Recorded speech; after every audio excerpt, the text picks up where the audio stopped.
Brace yourself. Someone you love, a friend, a sibling, maybe even your own child, has just demanded something so unthinkable it feels like they've ripped the ground from under you.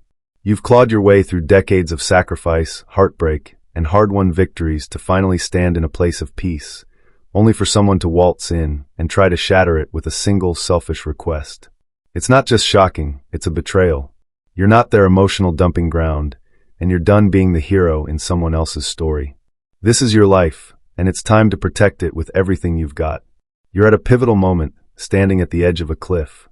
One path leads to freedom, where you guard your peace like the treasure it is.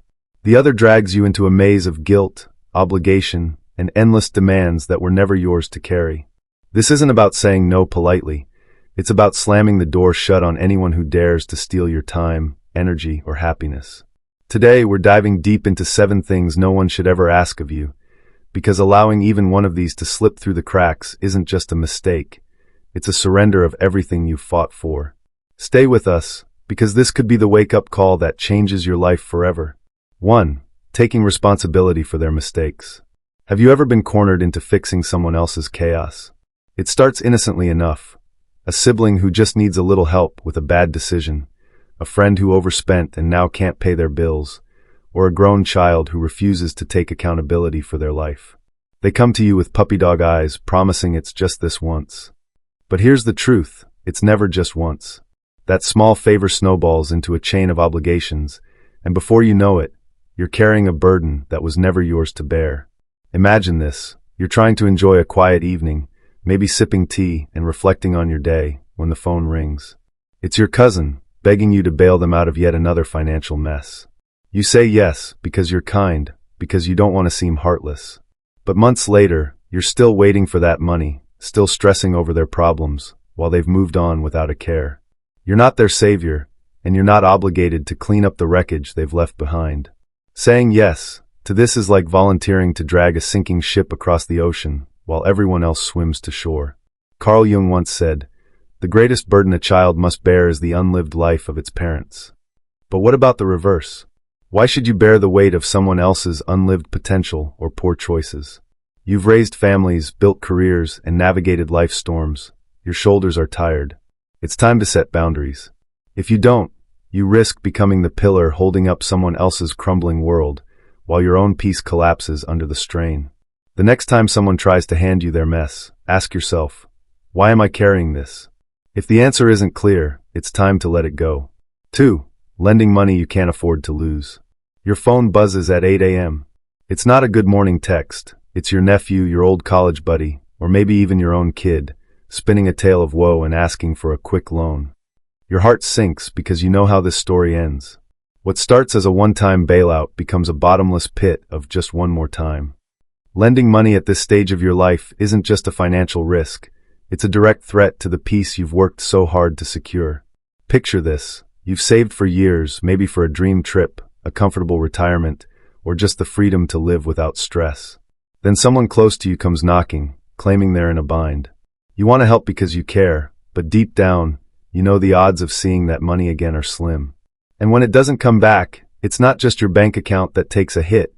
It's your trust, your peace, and your sense of security. You're left wondering why you ever said yes. This isn't about being stingy. It's about self-preservation. You're not a bank, and you're not obligated to fund someone else's poor decisions. What happens if you face an emergency, a medical bill, a car repair, or an unexpected expense? Will the person you bailed out be there to save you? History says no. Jung's wisdom reminds us that true growth comes from facing our own shadows, not casting them onto others. When someone asks for money, they're often avoiding their own responsibility to grow.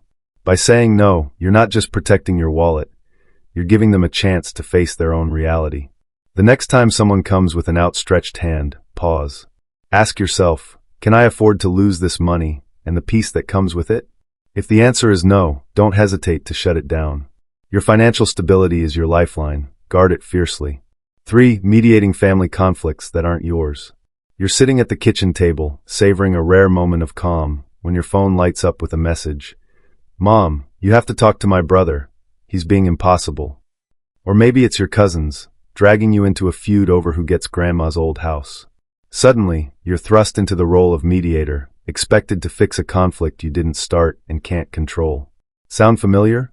Stepping into these family dramas isn't just exhausting, it's a direct assault on your peace.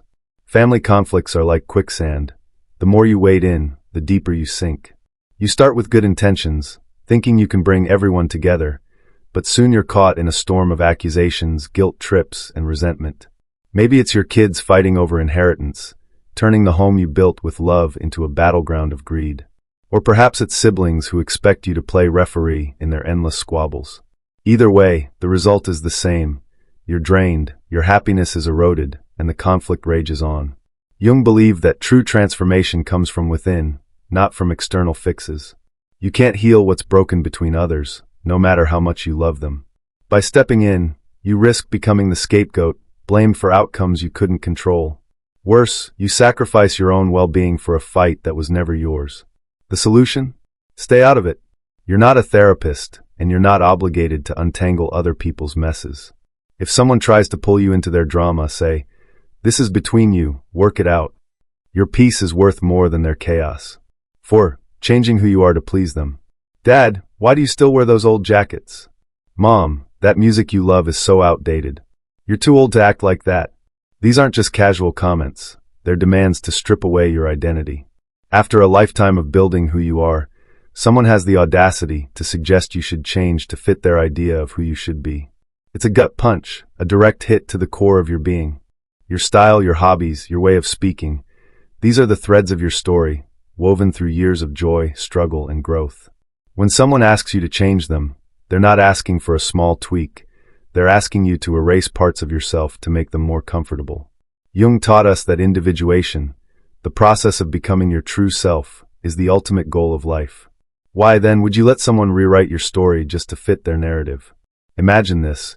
Your daughter tells you to stop gardening because it's embarrassing, or your friend suggests you tone it down because your laugh is too loud. These aren't suggestions, they're attempts to control you, to dim your light so they don't have to face their own insecurities. You've earned the right to be yourself, to wear what you love, to listen to the music that takes you back to your youth. Anyone who demands otherwise doesn't respect you. They want a version of you that serves their comfort, not your truth. The next time someone tries to reshape you, stand firm. Say, "This is who I am, and I'm not changing for anyone." Your authenticity is your legacy. Don't let anyone steal it. 5. Putting their feelings above your own. It's a subtle but devastating demand. Do this for me because it'll make me feel better. Suddenly, your own needs, your own happiness, are pushed to the back burner. Maybe it's your son saying, "Mom, don't move to that new town, it'll upset me." Or a friend who insists, "If you don't come to my event, I'll be so disappointed." They're not just asking for a favor, they're demanding you sacrifice your well-being to prioritize their emotions. This is emotional blackmail, plain and simple. It's as if your feelings, your dreams, your peace are secondary because you're older or supposed to be selfless. But here's the truth. Your happiness matters just as much, if not more, than anyone else's. You've spent decades putting others first, raising families, supporting friends, and carrying burdens. Now it's your time to shine, to chase what fulfills you.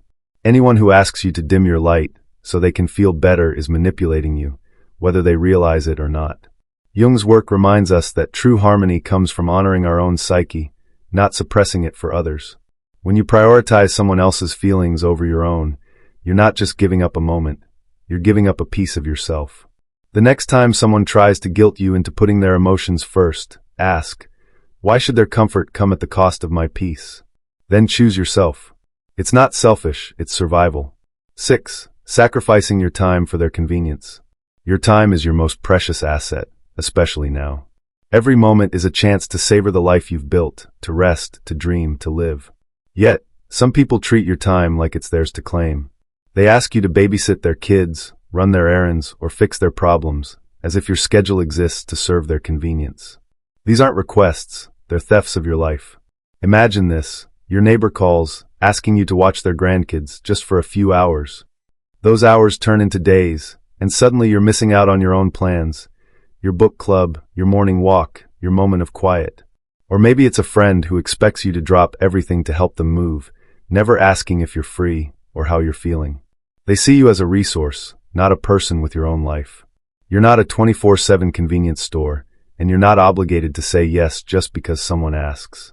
Your time is finite, and every moment you give away is a moment you'll never get back. Jung emphasized the importance of living authentically, in alignment with your own purpose.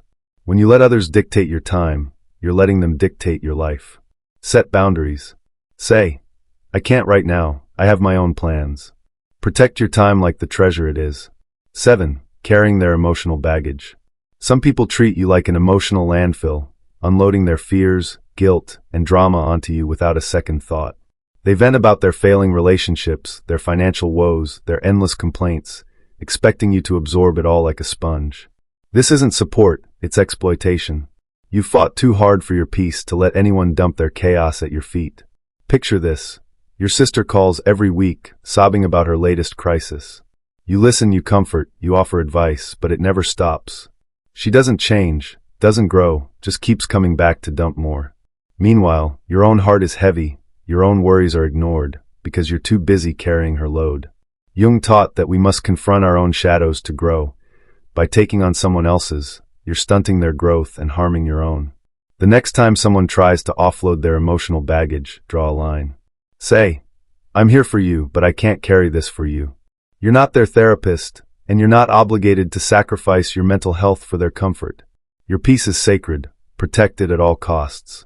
Reclaiming your peace, the path forward. You've spent a lifetime building your peace, brick by brick, through sacrifice, resilience, and love. Don't let anyone tear it down with demands that were never yours to meet. These 7 things, taking on others' mistakes, lending money you can't lose, mediating conflicts, changing who you are, prioritizing others' feelings, sacrificing your time, and carrying their emotional baggage, are not just requests. They're attacks on your well-being, your happiness, your very essence. Carl Jung's wisdom reminds us that the journey to wholeness requires honoring ourselves first. You're not here to live for others, to fix their messes, or to dim your light so they can shine. You're here to live your life, to savor the peace you've earned, and to embrace the freedom you deserve. Saying no isn't selfish, it's an act of courage, a declaration that your life matters. So what's next? Start today. Set boundaries. Speak your truth. If someone asks for something that steals your peace, pause and ask, is this worth my happiness? If the answer is no, shut it down without guilt. You've fought too hard, too long, to let anyone take that from you. This is your time, claim it. Which of these 7 points hit you the hardest? Have you faced these demands, and how did you break free? Drop the keyword intact in the comments and share your story. We're here to listen. Subscribe for more raw, unfiltered truths that empower you to live on your terms. Thank you for joining us, and we'll see you in the next video.